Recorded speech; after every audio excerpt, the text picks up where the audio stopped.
Now, we've already seen Spawn in the movies, but you're working on bringing him back to the big screen.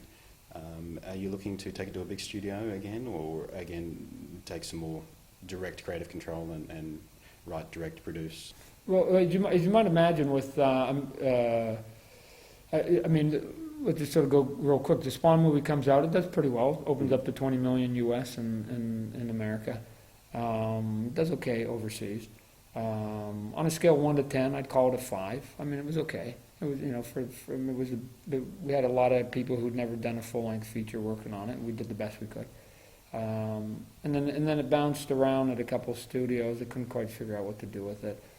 And then recently with the success of Iron Man, you might imagine, Hollywood is going, if it's a comic book, buy it. I don't care if it's like number 1 or number 100. If it's a comic book, buy it.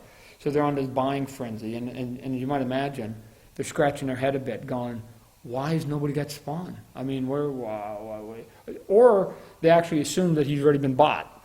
Because when I go into rooms, they're going, what? You own all the rights? Yeah, I do. But I'm sort of weighing right now, and I have literally 5 offers on the table. Got another one last week. That is all the way from the big studio production of trying to develop it and put it together and make it a big extravaganza, to Todd, do whatever you want.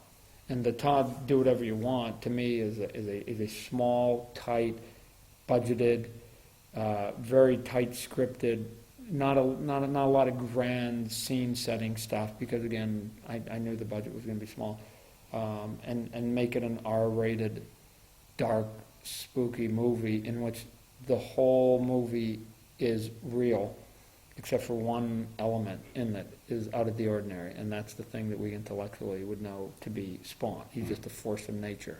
There's no supervillain.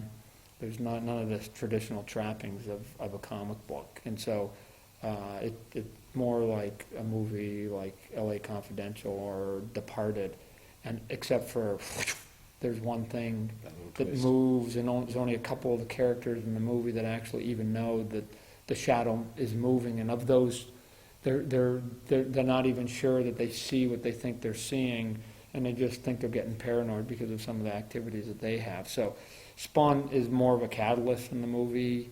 I mean, I keep sort of saying to people, you know, if you think, and it's sort of a big example, but if you think of Jaws, where Jaws was the title character, but he didn't talk in the whole movie. In mine, I don't have Spawn talking. He's just there or he's not.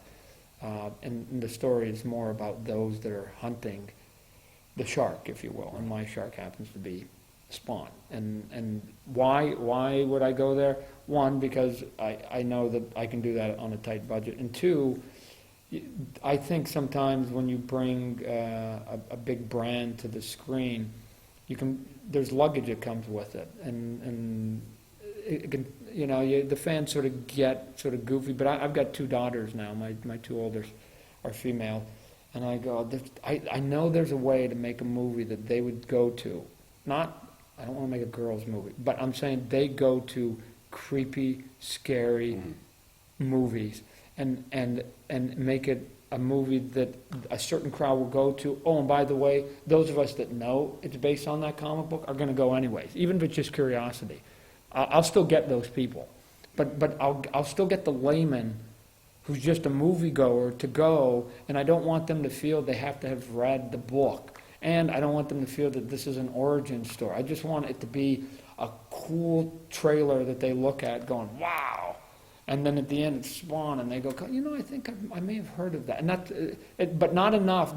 They didn't hear about it enough to go, oh, it's a comic book, oh, it's, you know, that's a boy thing. I don't want that. I want it to be a little more broader than that. And the only way I'm going to get there, if I do a serious, from my perspective, I do a serious R-rated drama. Now, haven't quite made that decision because those offers are standing there, but that's the direction that I'm leaning towards right now. Now, given that, like you said, Spawn can work on a smaller budget with a sort of tighter, more concentrated kind of feel, have you ever thought about bringing him back to the TV? I mean, we had the animated series. Yeah. Ever thought about bringing the animated series back, or doing a live-action TV series? Yeah, the animation, we actually developed a follow-up to it. and then it got caught into some legal wranglings. Recently, we solved those, and so all the rights for the animation come back to me at the end of this year. Excellent. So I will be holding it. Not only will I be holding the rights, I will be holding all the work that went into it up to that point. And what we did up to that point was everything other than go to an animation house and animate it.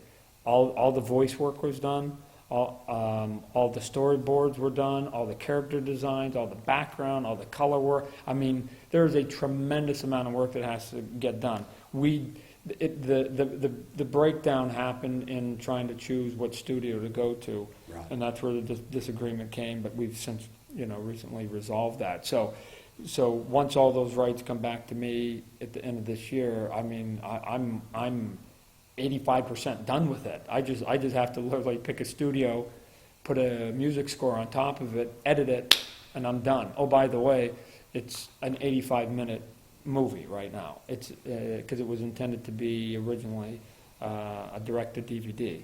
So we can now use that as a sort of a pilot when I go back to cable and say, hey, anybody want to pick it back up? Use that as a pilot, or I can then take the 85 minutes, cut it into 3, and say you've got your first 3 shows already, bang, bang, bang, and now let's just start working on show number 4.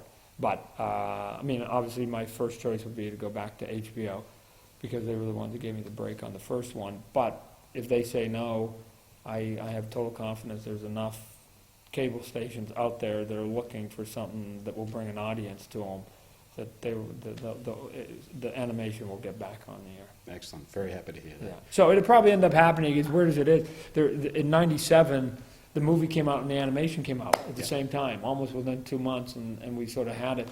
A decade's now gone by that with a little bit of luck, the same thing's probably going to happen. That if I can finally make my final decision on what I'm going to do with the movie, I'll get that sort of on track. We should be in production. Arguably, we could by the end of this year, and the animation can get swept. So all of a sudden, 2010, it'll be bang bang movie animation. Both of them back, just like it was 10 years earlier. Oh, by the way, both of them are a little more sophisticated than they were the first go around. Technology for the animation is grown, so I can do a better job with it at the same or less price. And that audience that was now 14, 15 is now 25. We give them 25-year-old material, and we just sort of hit the ground running and start all over again. That sounds terrific. Well, thank you very much for joining me. Sure. Appreciate you having me. It's been an honour and a pleasure. Oh, you betcha. I know for a fact that a lot of people who watch me are deeply into comics and are going to get a lot out of this. So thank you very much. You bet. Thanks for having me.